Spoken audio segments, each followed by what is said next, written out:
پھر آ جائیے آپ علماء کرام کی طرف. ان کا کام فقط مدرسے میں بیٹھ کر بچوں کو پڑھانا نہیں، یا مسجد میں بیٹھ کر تدریس کے فرائض سر انجام دینا ہی ان کا کام نہیں ہے فقط، یا پھر جمعے کا خطبہ ارشاد فرما دینا نہیں. بھائی انقلاب اور فکر یہ بھی ان لوگوں کا کام ہے. فکری درس دینا، فکری تدریس کرنا، فکری طور پر لوگوں کو تیار کرنا، انقلابی رائے ہموار کرنا، یہ بھی ان علماء ہی کا کام ہے. اور کس کا کام ہے؟ بلکہ انہیں تو اصلاح معاشرہ مکمل طور پر پورے اصلاح معاشرہ کے لیے ہمیں ہمیشہ طور پر ہماتن مصروف ہونا چاہیے، ہماتن مصروف عمل رہنا چاہیے.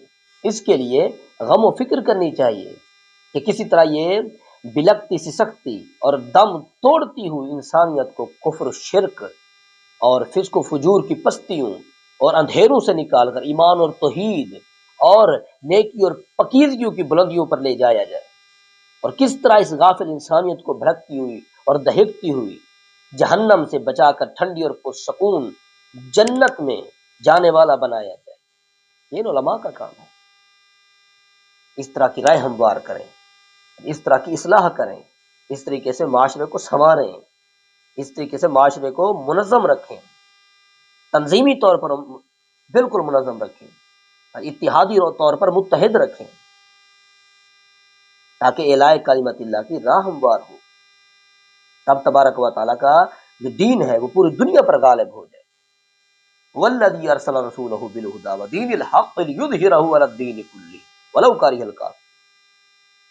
رب تبارک و تعالیٰ کا دین تمام ادیان پر غالب ہونے کے لیے آیا ہے، مغلوب ہونے کے لیے نہیں آیا. اگرچہ ہم نے عملی طور پر مغلوب کر دیا ہے، لیکن اصولی طور پر دین اب بھی غالب ہے. دین کیا جی؟ اب بھی غالب ہے. فقط ہم کمزور ہو چکے ہیں، فقط ہم کمزور ہو چکے ہیں. ہاں اگر کہیں عمل کرتے بھی ہیں تو وہ کوئی نہ کوئی غرض ضرور ہوتی ہے، یا پھر وہ بے اخلاصی والا معاملہ ضرور ہوتا ہے. جبکہ علماء کو چاہیے کہ یار دین کا کام ہے، آپ اخلاص کے ساتھ کریں، بے غرضی سے کام کریں. یہ آپ ہی کا اسلام ہے. اگر آپ کچھ نہیں کریں گے تو کون کرے گا؟ بتائیں ذرا. تو بھائی علماء کو چاہیے تبلیغ کا فریضہ خالصتاً اللہ تعالیٰ کی خوشنودی اور رضا کے لیے سر انجام دیں. اس کے پیش نظر اس مقدس فریضے کی ادائیگی سے کوئی مال و دولت اور عزت و شہرت کا حصول نہ ہو.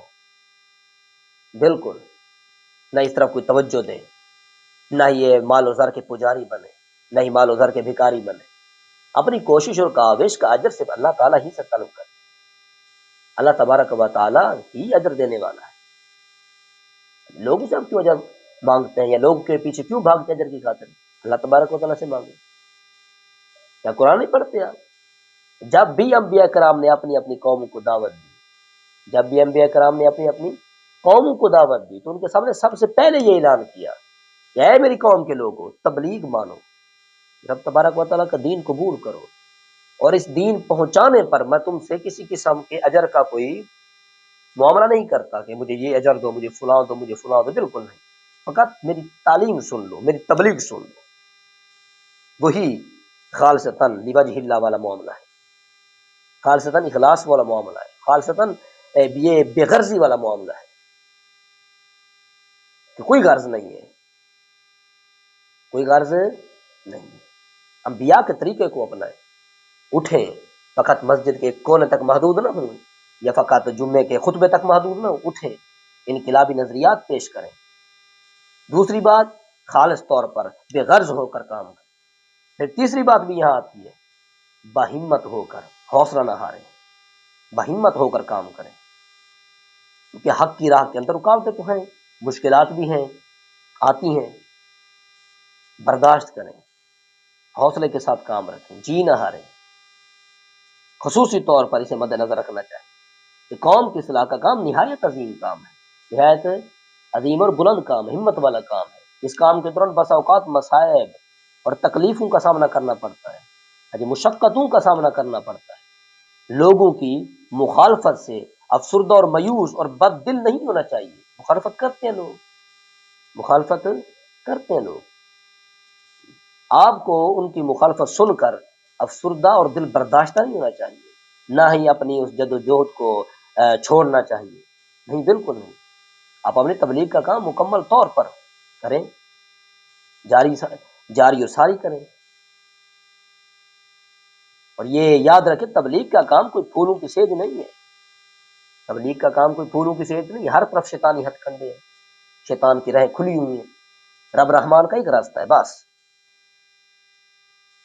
رب رحمان کا ایک راستہ ہے، اس راستے کی طرف چلنا ہے، باقی ہر طرف تو شیطان کی راہیں موجود ہیں، وہ پکار رہے ہیں، ایک ایک شخص کے ساتھ کئی کے شیطان پھرتے ہیں، ایک شخص کے ساتھ کئی کے شیطان پھرتے ہیں، فلہذا وہ ایک گناہوں میں جکڑے شخص کو اپنے سے جدا کر کے دین کی طرف تھوڑی آنے دیں گے،